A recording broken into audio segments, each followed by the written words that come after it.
जय श्रीराम, श्री गणेशाय नमः।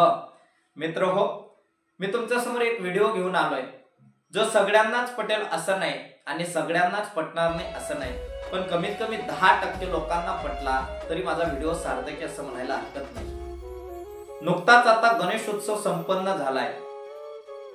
गणेशोत्सव आला म्हणजे सगळ्यांच्या चेहऱ्यावर आनंदाचा प्रभाव दिसतो की ते आनंद, त्या आनंदाची गणनाच करता येणार नाही।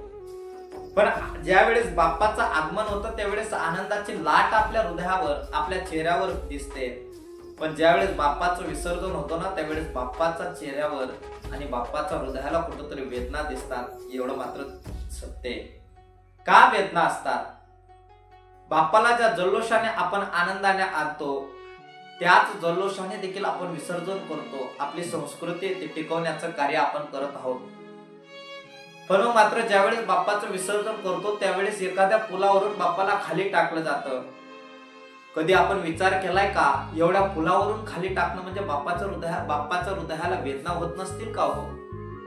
बाप्पा रडत नसेल का हो? आपण विसर्जन करत असताना मूर्त्या एवढ्या मोठ्या झाल्या की विसर्जन करत असताना काही दिवसानंतर आपण ज्यावेळेस त्या नदीकडे, त्या जलाकडे आपण पाहतो त्यावेळेस त्या नदीमध्ये जल नसतं आणि पाण्याचा प्रवाह थांबतो आणि पाण्याचा प्रवाह थांबल्यानंतर नदी ज्यावेळेस कोरडी पडलेली दिसते त्यावेळेस मात्र आपण तिथं पाहत असताना आपल्याला एकीकडे बाप्पाचा हात पडलेला दिसतो, कुठंतरी बाप्पाचा पाय पडलेला दिसतो, कुठंतरी बाप्पाची सोंड पडलेली दिसते आणि ज्या बाप्पाचं वाहन आहे उंदीर, तो उंदीर मामा आपण ज्याला म्हणतो तो उंदीर मामा सुद्धा कुठंतरी पडलेला दिसतो। किती विडंबना आहे। आपण संस्कृती जोपासण्याचं कार्य करत आहोत, पण जोपासता आपल्याकडून कुठं विटंबना होते आपल्याला कळतच नाही। हे जोपासण्याचं काम, हे सावधगिरी बाळगण्याचं काम आता आपलं आहे। सध्याच्या स्थितीमध्ये बाह्य अवडंबर एवढं वाढलं, दिखावा भक्ती एवढी वाढली की एखाद्याने 5 फूट गणपती आणला, मूर्ती आणली तर त्याच्यापेक्षा मी मोठी मूर्ती आणणार, कोणी 10 त्याच्यापेक्षा मी मोठी मूर्ती आणणार। अरे बाबा आणा, पण आणत असताना आपल्या हातून निश्चितच बाप्पाचं विसर्जन व्यवस्थितपणे होईल का याची दक्षता घेऊन आणा एवढी मूर्ती। काही ठिकाणी पाण्याचा प्रवाह नसतो, काही ठिकाणी पाण्याचं साधन नसतं, तसंच लोक फेकून देतात आणि तसंच विसर्जन करतात। पण मात्र एक शुकांतिकाची गोष्ट अशी वाटते, हे थांबावं असं तुमच्या मनाला वाटतं का? माझ्या तर मनाला वाटतं मित्र हो। मग त्याच्यासाठी ज्या सार्वजनिक गणेशोत्सव लोकमान्य टिळकांनी सुरू केला तो कशासाठी?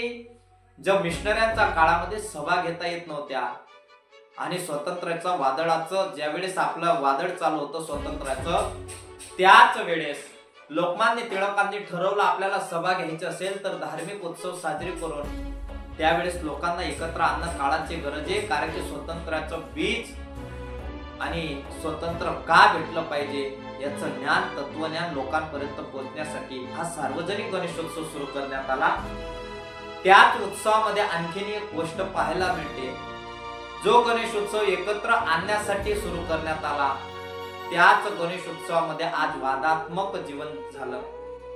मुठभर गावामध्ये 5-5, 7-7 गणपती बसवायला लागले। बसवा, आनंदाची गोष्ट आहे, पण वादात्मक गणपती बाप्पाचा आगमन करण्यापेक्षा सगळ्या गावांनी मिळून संवादात्मक गणपती बाप्पाचा आगमन करा आणि तेवढ्याच आनंदाने प्रेमाने बाप्पाला निरोप द्या। एवढं लक्षात ठेवा, जेवढं लहान मूर्ती आणता येईल जेवढं शक्य होईल तेवढा आणण्याचा प्रयत्न करा।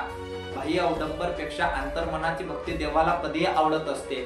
छोटी मूर्तीचे सर्व व्यापक असणारा भगवान परमात्मा तो आहे। समर्थ रामदास स्वामी त्यांच्या आरतीमध्ये काय सांगतात? त्रिनयना, तो भगवान परमात्मा त्रिनयना, सगळं काही त्याला दिसतं।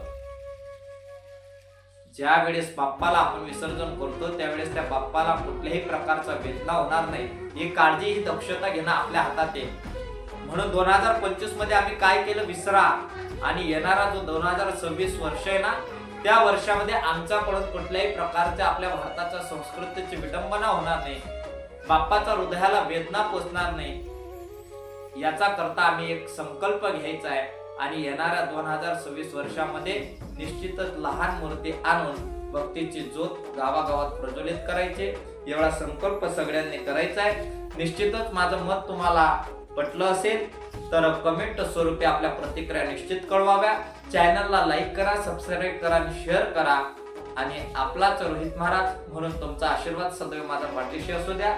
काही चुकलं असेल मनापासून माफी व्यक्त करतो आणि इथेच थांबतो. जय श्रीराम. रामकृष्ण